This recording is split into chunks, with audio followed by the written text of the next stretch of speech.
run a dental practice in Victoria, the equipment you invest in represents a significant part of your business assets, and how you claim depreciation on those assets can make a material difference to your tax position each year.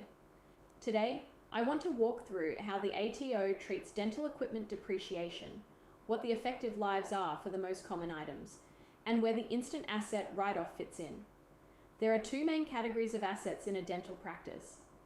Division 40 covers plant and equipment, which includes all the clinical and operational items like dental chairs, X-ray machines, autoclaves, handpieces, intraoral cameras, and computers.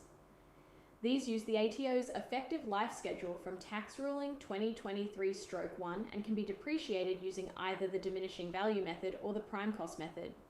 Division 43 covers capital works, which is the fit out of the premises itself, things like plumbing for dental chairs, cabinetry, flooring, and structural modifications. Capital works depreciate at 2.5% per year over 40 years, and the instant asset write-off does not apply to Division 43. The ATO's effective life ruling gives dental chairs a 10-year life, which translates to a 20% diminishing value rate.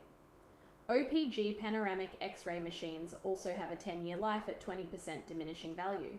CBCT scanners, which are the cone beam computed tomography units used in implant planning and orthodontics, have a 10-year life at 20%. Intraoral X-ray units have a 5-year life at 40%.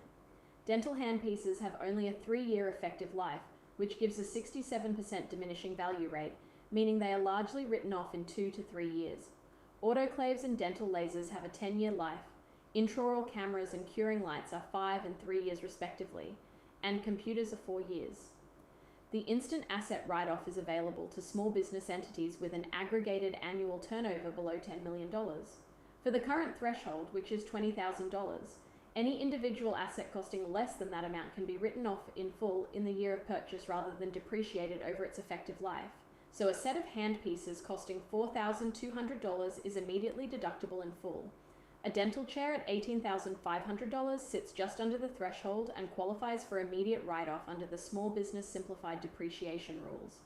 A premium chair at $28,000 or a CBCT scanner at $140,000 sits above the threshold and must be depreciated over its effective life. The fit-out is a separate discussion entirely. When you spend $80,000 or $90,000 fitting out new consulting rooms, that expenditure falls under Division 43 as capital works. It is not eligible for the instant asset write-off and must be claimed at 2.5% per year over 40 years. However, any individual items purchased for the fit-out that are plant and equipment, not structural, can be claimed separately under Division 40 at their applicable effective life. For Xero users, the practical implication is that every asset needs to be set up in the fixed asset register with the correct effective life, method, and opening value. If assets are being posted directly to expense accounts, your asset register does not reflect the true position, and your depreciation claims may be wrong in both directions. TrueTally works with dental practices across Victoria to set up and maintain accurate fixed asset registers in Xero, reconcile depreciation to the asset register, and ensure your bookkeeping is ready for your accountant's tax planning and depreciation schedule work. Book a free call at truetelly.com.au or call 0468 159 950.